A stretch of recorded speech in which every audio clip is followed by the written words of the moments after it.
right, today we're going to be putting on these 3/4 inch red oak custom stained face frames onto all of our 1/2 inch custom made cabinets.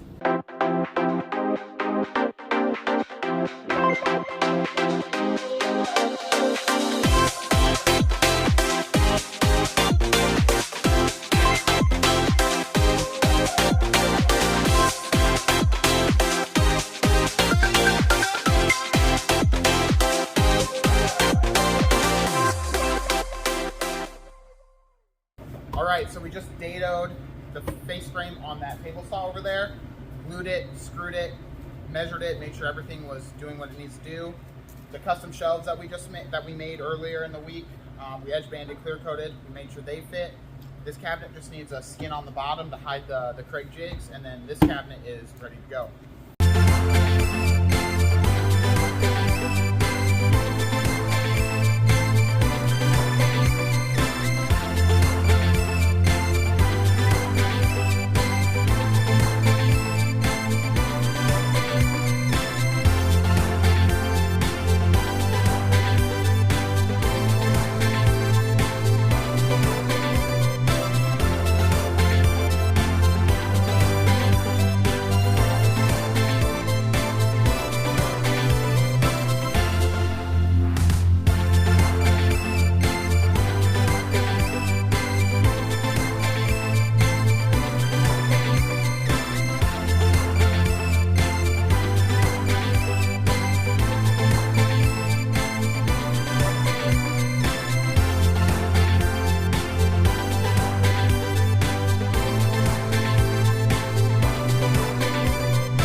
We got to keep dadoing these face frames so they can go onto the cabinets.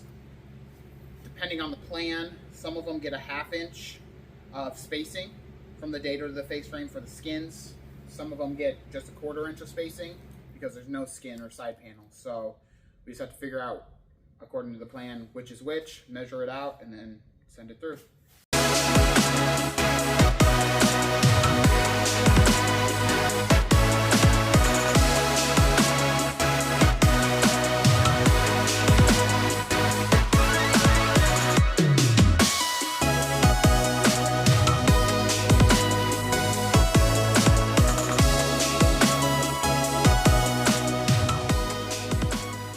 Sink base cabinets, we use these plastic pieces to go in the corner, so that way when the countertop goes on, our braces that we usually use are not in the way. They have to cut those out, and the countertop people don't love that. So in the sink cabinets, we install these. It just helps square the cabinet up, and then nothing's in the way for the sink. That's how those triangles look. The reason why we don't do them on every cabinet and we do these instead is these help square the cabinet up a lot better, a little more sturdy. These are more of a cheaper option, but it's worth doing on the sink cabinet so that way the countertop company that we partner with doesn't get angry. So on this blind corner cabinet, this 24 inches butts into another cabinet that comes this way. That's why it's called blind, but a lot of people will leave this open and stuff can fall out. So I'm putting this 3/4 inch board inside of there. That'll close it off, and then we'll put another 3/4 inch board on top of it, so that way it lines up with this 3/4 inch face frame right here, and everything is flush. So when we butt that next cabinet up to it, the install is super easy. This is what it looks like after.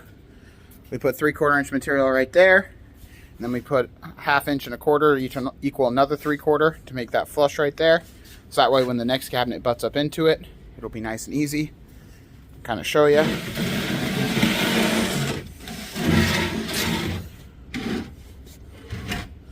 Next cabinet will essentially butt into it just like that, and it'll hide that part. That's why it's called the blind corner. And then we'll attach the face frame into there, and it'll be simple. We have all the lowers done. They need the side panels, but they'll be on tomorrow probably. But I have the kitchen laid out, the orientation that it is. Dishwasher goes right there, oven goes right there, there's a doorway right there, and the fridge goes right there. And I have them laid out like this, so that way I can measure for all the doors, and I can visualize it. So let's get to measuring the doors. Just finished measuring for all the doors, all the lower doors. The upper doors I'll measure in a little while. But all I did is, this is a 36-inch wide cabinet, nothing on each side that the door can open up to and butt into, so I don't have to account for that. So I just take a quarter off each side. 36 minus a quarter and a quarter is 35.5, which is my drawer front, which is right there. And then I take an eighth off the middle for the door. There's just a tiny gap in between so the doors don't hit. And then I'll divide that by 2, which will give me 17 11/16 for each door width. Inch and a quarter hinge, inch and a quarter hinge, because that's an inch and a half minus a quarter. That's inch and a half minus a quarter. That's how I get my inch and a quarter hinges right there. And then all I do for my height is I measure from here to the top of the rough opening, add a 1/2 inch, which is 23, leave a 1/2 inch gap. And then for my drawer front, I'll go down the extra 1/2 inch, and then I'll go up an inch, leave a 1/2 inch there. So the spacing is all consistent, 1/2 inch, 1/2 inch. That's how I get my 6.5. That's how I get my 23. We got this corner cabinet all done. We had a 45 cut this part of the cabinet shell, Dado this part of the face frame, and then 45 cut this. That way when the next cabinet comes here and here, the 90 will come in and contact that and make a perfect joint or seam right there. And then I just attach it on the top, bottom, and on the sides right here with glue. Turn out perfect. Next task is to put these bottom skins on, just like this cabinet. So that way then these Craig jig screws aren't showing. We're using this adhesive right here, contact adhesive, spraying it on, let it tack up, and then putting the panel on. All right, Jiggy, do you want to find number 7? Number 7.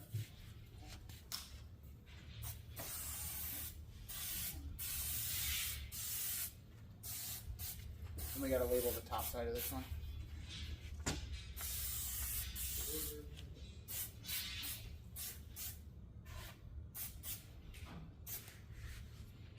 Key is don't let this build up too high. You want to do a small layer so that way it can tack up and then actually work. I think that's it.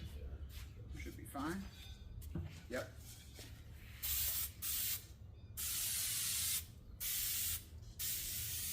You have to spray both sides because the adhesive actually glues itself to itself. That's what makes the bond. You want to find... Is that one good right there? I haven't glued it, but it's No, you want to do it? You can do that. Just let it set up for a little while.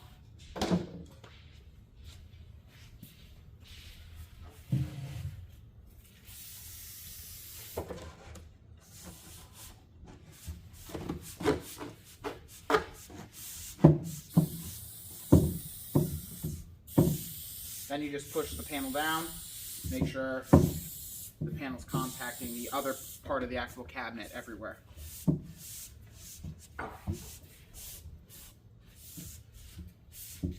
That right there is how you want it to look. Makes it look clean.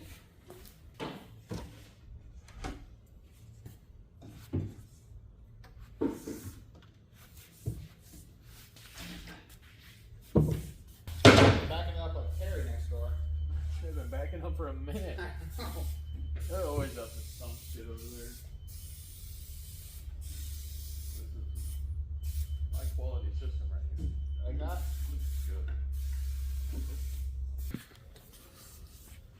Got any pro tips? Don't spray it all over the frames.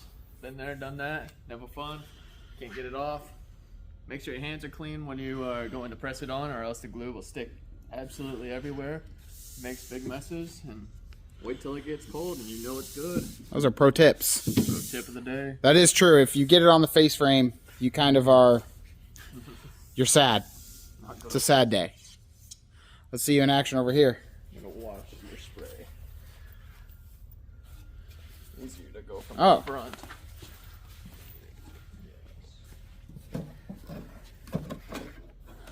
Slips in like butter. Whoa. Who measured these? Matters who cuts them. Oh. I didn't measure or cut them. Do you ever? No. No. This cabinet, there's going to be a big drawer box up here, but the client wants these pan dividers in this bottom part. So we have to put this floor or ceiling in.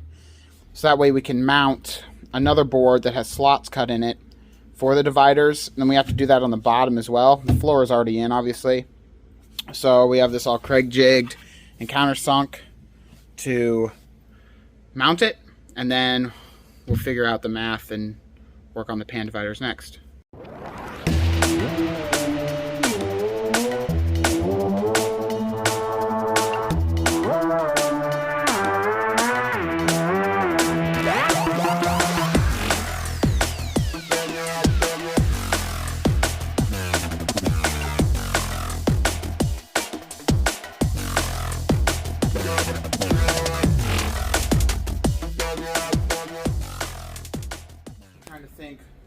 So the edge is just oversized.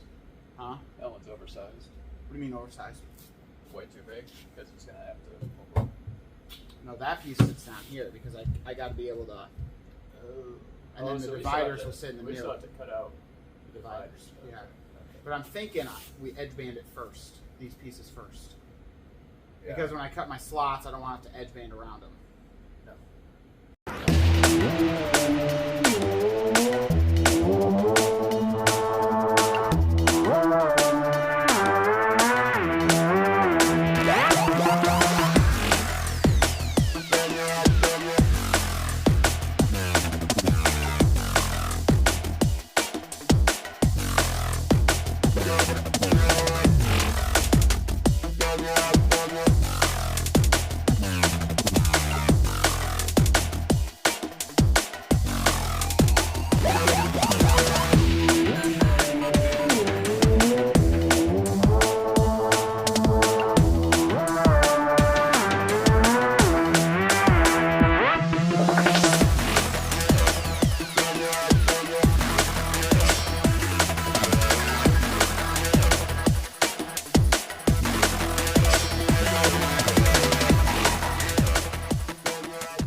Just like that. Now let's stand her up. Oh yeah. Easy. Then the dividers can just go right in between everything. Now the trick here. So I'm gonna say it's like 16 everywhere. 16. Okay. And then this is say a quarter. I think we make them 16 and a half. Well, let me see here. Quarter at the bottom. Let me see how that, so it's gonna rest on down there. 16 and a half, if that rests right to there.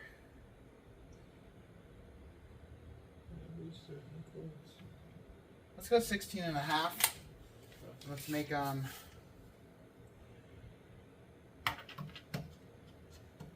go 22 and a half. 22 and a half.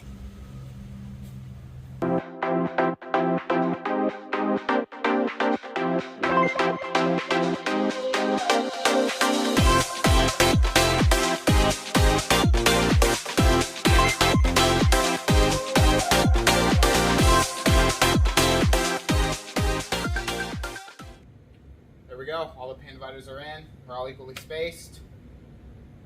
That'll work well. All right, it's time to put the skins on all the cabinets, side panels. Let's get to it.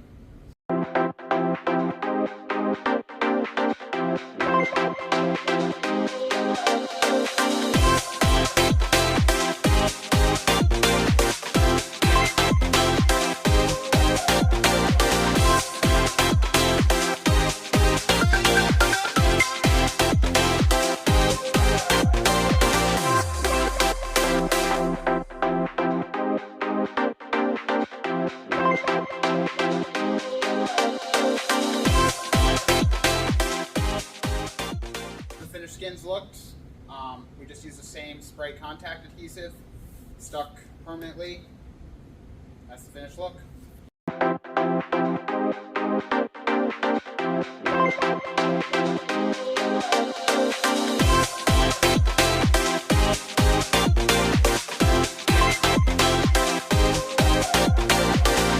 have all the upper skin side panels on. Now we have to put the lowers on.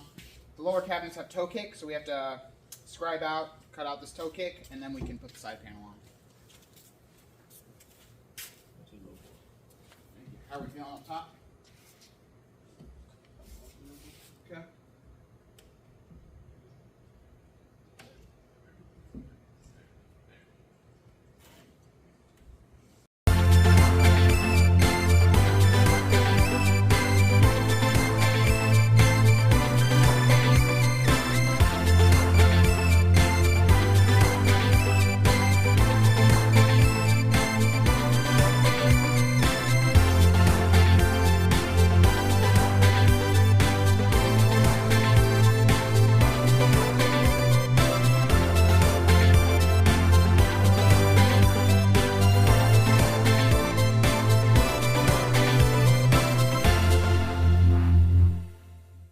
We have all of our custom made drawer boxes made in-house, ready for this cabinet order, along with all the hardware, all the shelves that we made, filler boards, obviously the cabinets with all the side panels, face frame, everything custom made, cut on the CNC, everything stained by us, clear coated by us. We have this custom crown trim that'll go at the top. We made that. This shoe molding, we made that.